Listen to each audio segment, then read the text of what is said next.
మంచు కుటుంబంలో వివాదాలు అసలు ఏం జరిగింది? పోలీసులు కేసు నమోదు చేశారు, దర్యాప్తు కొనసాగుతుంది. ఇప్పటికే రాచకొండ సిపి మంచు మనోజ్, మంచు మోహన్ బాబు, మంచు విష్ణులకు నోటీసులు జారీ చేసి విచారించారు.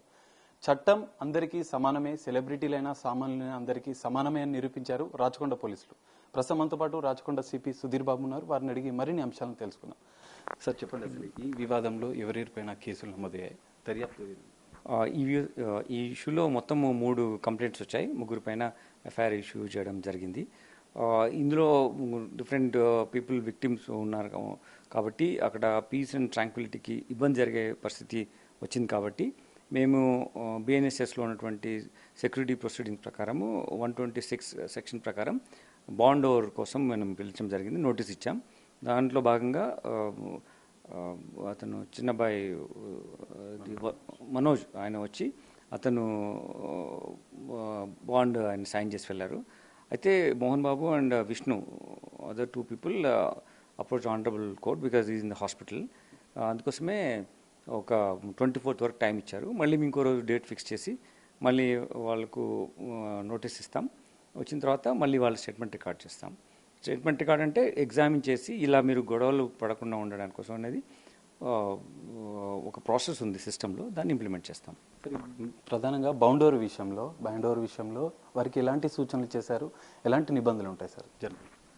అంటే బాండ్ ఓవర్ అంటే మనకు స్పెసిఫిక్ టైం ఫ్రేమ్ ఉంటుంది. 1 year టైంలో మీరు ఎటువంటి గొడవలకు వెళ్ళొద్దు ఈ విషయంలో అని చెప్పడం జరుగుతుంది. దాంతోపాటు ఒక 1 lakh rupees బాండ్ అంటే డిపాజిట్ వాళ్ళు గొడవ అయితే అది ఫోర్ట్ఫిట్ అయిపోతుంది. అది అట్లా బాండ్ ఒకటి చేయడం జరుగుతుంది. అంటే ఇది ఒక అడిషనల్ డిస్ట్రిక్ట్ మ్యాజిస్ట్రేట్ హోదాలో కమిషనరేట్స్లో ఉన్నటువంటి మ్యాజిస్ట్రేట్ పవర్స్ మూలంగా నేను చేశాను అది.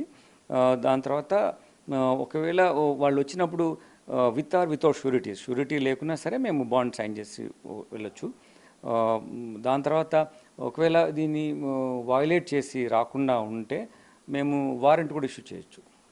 ప్రస్తుతం జల్పల్లి నివాసం వద్ద పరిస్థితి ఏ విధంగా ఉంది? ఇప్పటికీ ప్రైవేటు బౌన్సర్లను అక్కడి నుంచి పంపించేశారు, పోలీసుల ఆధీనంలో ఉందని చెప్తున్నారు. ఈ విషయంలో ఏం చెప్తారు? ఇప్పుడు ఎవరు అక్కడ బౌన్సర్స్ లాంటి మీరు అనేది ఎవరు లేరు అక్కడ. మాకు ఎవ్రీ 2 hours ఒకసారి వెళ్ళి విజిట్ చేసి పాయింట్ బుక్ పెట్టామని ఎంట్రీ పెట్టి ఎలా ఉంది రాయడం జరుగుద్ది. దాని తర్వాత మాకు నైట్ రౌండ్ ఆఫీసర్స్ ఎన్ఎస్ఓ ఎన్జెడ్ఓ ఉంటారు, వాళ్ళను కూడా వెళ్ళి అక్కడ చూసి ఎంట్రీ చేయమని చెప్పాం. అది ఒక ఫామ్ హౌస్ అంటే శాండ్ అలోన్ దూరంగా ఉంటుంది కాబట్టి మేము సటన్లీ ఈ 2 hours ఒకసారి వెళ్ళి చూడడం అనేది చేస్తాం. బయట వ్యక్తులు ఎవరు రాకుండా ఉండడానికి చర్యలు తీసుకున్నాం.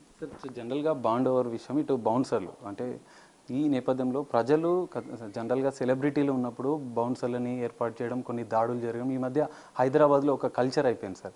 సో ఈ విషయంలో మీరు ఎలాంటి అంటే సూచనలు ఇస్తారు, ఎలాంటి మెసేజ్ చేస్తారు?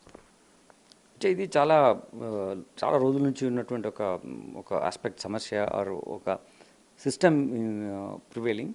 But it's very good question you ask me. దీంట్లో ముఖ్యంగా ఏంటంటే ఒక ప్రణాళికబద్ధంగా అంటే డిస్కషన్ కూడా జరుగుతున్నాయి సిస్టంలో. అయితే వీ డోంట్ డినై దట్ ఎవరు ఉండొద్దు అని మేము అనం. దానికి ఒక లిమిట్ అనేది ఉండాలి. ఎందుకంటే బయట వెళ్ళినారు, వేరే ప్లేస్ వెళ్ళినారు, కైండ్ ఆఫ్ వాళ్ళకి స్టేచర్ ఉంటుంది, వాళ్ళ అభిమానులు ఉండొచ్చు, ఫిల్మ్ స్టార్స్ కానీ యాక్టర్స్ హీరోయిన్స్ ఉంటారు.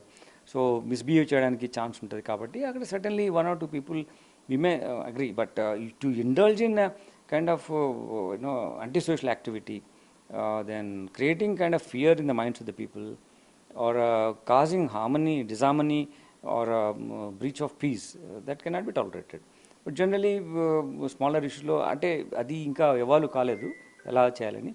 లార్జర్ డిస్కషన్ అయితే స్టార్ట్ అయింది దీని మీద. So over a period of time I think some system would evolve. Thank you. ఇది పోలీసుల అంటే విచారణలో ఖచ్చితంగా సంవత్సరం పాటు వాళ్ళు ఎలాంటి శాంతి భద్రతలకు విఘాతం కలిగించకుండా మంచు కుటుంబంలో ఉన్నటువంటి సభ్యులు వారు సైన్ చేశారని చెప్పి సుధీర్ బాబు చెప్తున్నారు. ఈ నేపథ్యంలో మనం మంచి కుటుంబం వివాదం ముగిసినట్లేనా లేదా అనేది మనం వేచి చూడాల్సిన పరిస్థితి కనిపిస్తుంది. కెమెరామెన్ వేణుతో కలిసి సాగర్, బిగ్ టీవీ, హైదరాబాద్.